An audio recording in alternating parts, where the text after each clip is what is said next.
Welcome back to The Price of Business. I'm your host, Kim Price, talking to you about you and your business.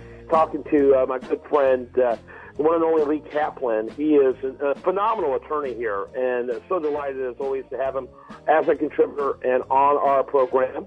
And his firm is really an interesting boutique firm, is what you call yourself, specializing in business law and litigation.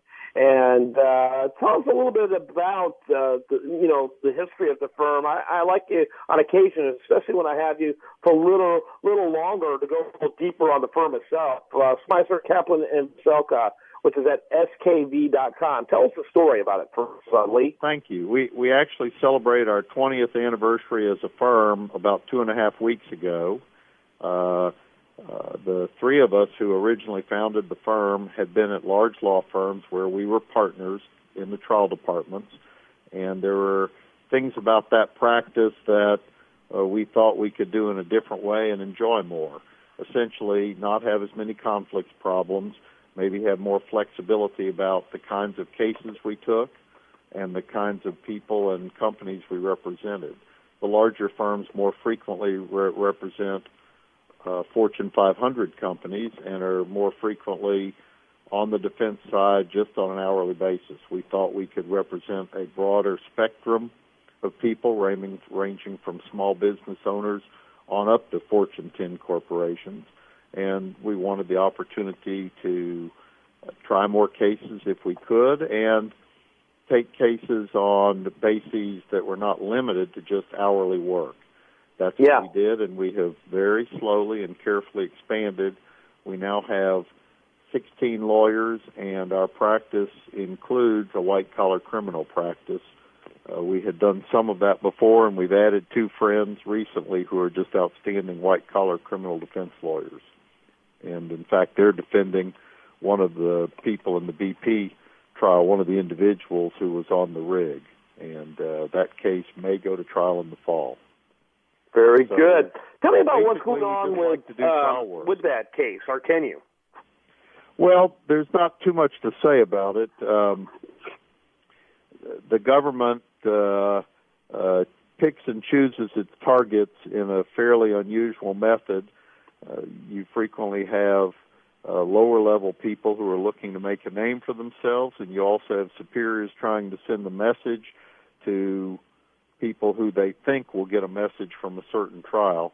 I can't comment too much about the case, and I'm not directly involved in it, although I had previously represented a company which was part of the inquiry over the Deepwater Horizon tragedy. But my sense of it is that the government always is looking to make a splash in the way it prosecutes people and to send a message to deter others. Whether that will be the effect of this, I don't know. Interesting.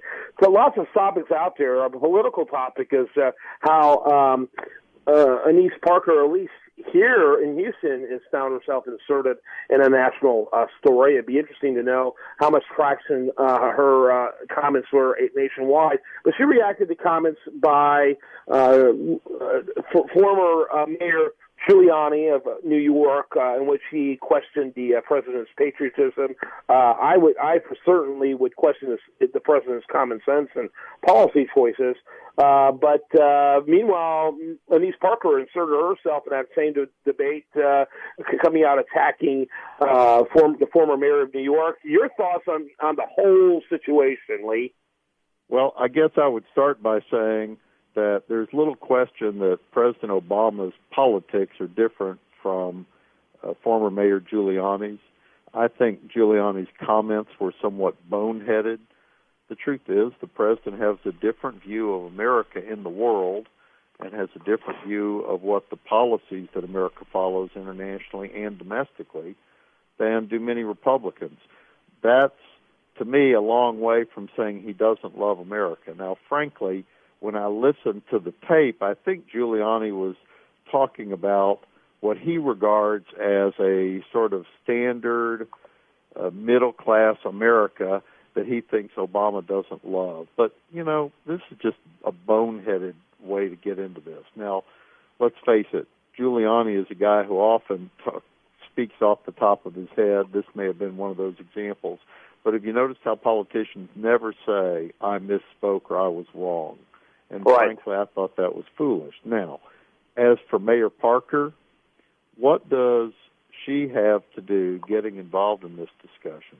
It has nothing to do with the way she runs Houston, and although she can't run again, she does have this term in which she can govern Houston, and that's what she ought to be concentrating on.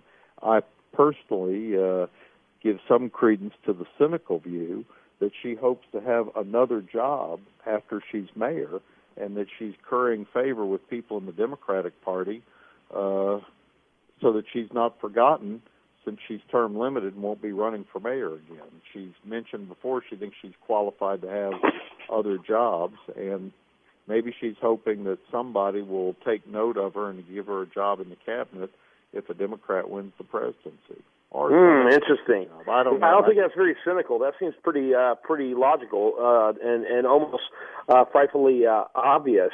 I, for one, I've evolved over the years, Lee. I used to be vehemently opposed to people burning the American flag, and I still think it lacks taste and certainly is dangerous. But, if there's any flag that should have the resilience to stand at, it's the United States flag, and our country, I think, is unique in the fact that we are free to criticize the way it's governed and even criticize the country itself. It's one of those things that's sanctioned in the First Amendment that we should cherish rather than, trash. And this question about where you say what you say, you can certainly make a case for that. But I personally like the fact that I can be critical of my country, and I think it's one of the things that made this country great, ironically.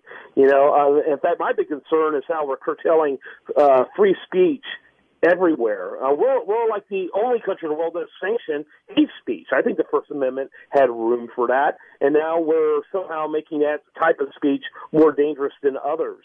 Talk a little bit about that.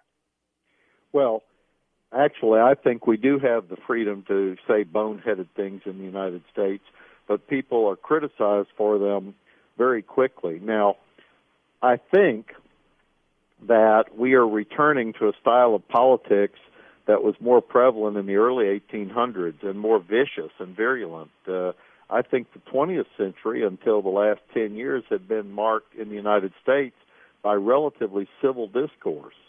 But in the old days, the kinds of things that people said were so scurrilous and had nothing to do with the truth and defamed political characters all the time. If you read a biography of Lincoln, almost any biography, you will read the things people said about him and how his wife trafficked with the enemy and how he had a spy in the White House and how he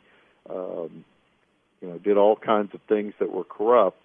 And I think we have been remarkably free of that until the last 10 or 20 years. And now motives are so much more suspect. And I heard this described once by another lawyer as the post-Watergate era.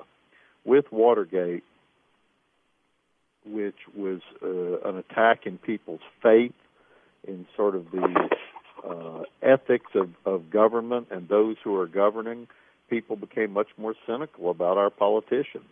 And obviously President Clinton didn't help that with his escapades within the White House.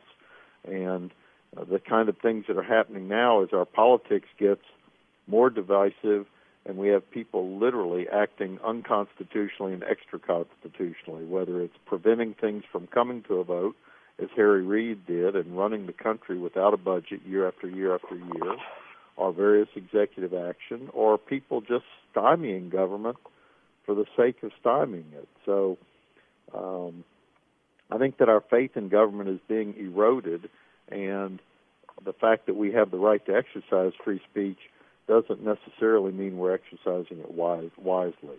Yeah, I sure hate to see the government try to figure out how to regulate that. It sort of looks like we're pretty vulnerable to oppression. I think a lot about now.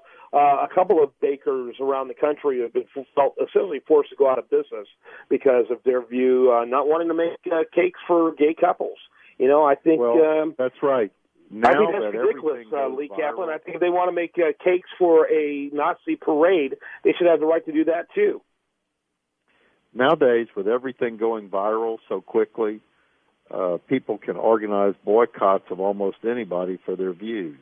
Now, that may not hurt a Walmart, but it can hurt a lot of companies that are smaller than that. And part of our problem is that we are intolerant of those who we think are not sufficiently tolerant of others. And whether that's right or wrong, it's now a fact of life.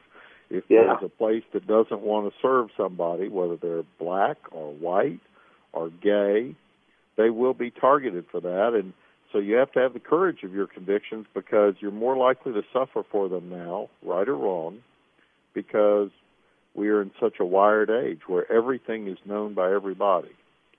And that's just a fact of life, which contributes perhaps to people feeling that they have to adhere to whatever the common consensus morality is. Yeah. Lee Kaplan is our guest. Great guest as always. You can learn more about him at skv.com. We're going to have more from him right after this on The Price of Business.